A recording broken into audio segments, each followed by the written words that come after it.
قال رسول الله صلى الله عليه وسلم إن الله كره لكم قيل وقال وإضاعة المال وكثرة السؤال. إن الله كره لكم ثلاثا قيل وقال وإضاعة المال وكثرة السؤال. রাসূল আকরাম সাল্লাল্লাহু আলাইহি ওয়াসাল্লাম বলেন, আল্লাহ পাক রব্বুল আলামিন তিন জিনিসকে অপছন্দ করেন।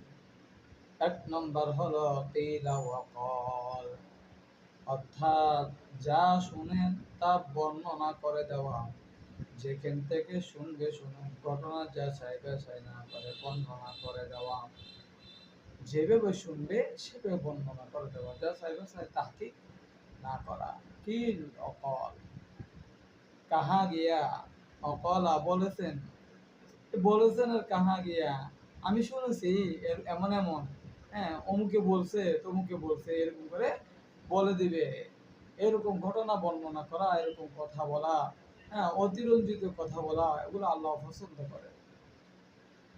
ওয়াইদাতুল মাল, সম্পদের অপচয় করা। সম্পদকে অপচয় করা এটা আল্লাহ পাক রব্বুল আলামিন অপছন্দ করেন।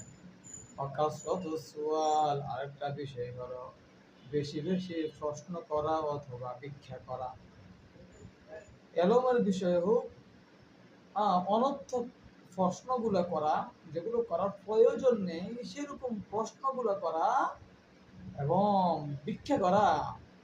আপনার ভিক্ষার জরুরত নেই, তারপর আপনি ভিক্ষা করতেছেন, এই জিনিসগুলো আল্লাহর কাছে বেশি অপছন্দনীয়।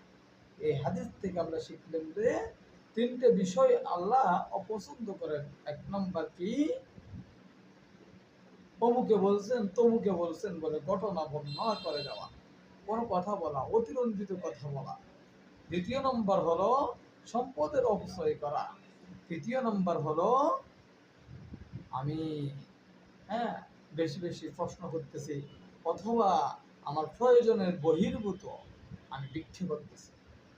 এই যে ভিক্ষা করে ঘৃণিত কাজ, এবং অতিরিক্ত প্রশ্ন করা, অনর্থক প্রশ্ন করা, হ্যাঁ যেখানে প্রশ্ন করা দরকার নাই এমন প্রশ্ন করা, এটাও আল্লাহর কাছে ঘৃণিত। আল্লাহ পাক রব্বুল আলামিন আমাদেরকে আমল করার তৌফিক দান করুন। আসসালামু আলাইকুম।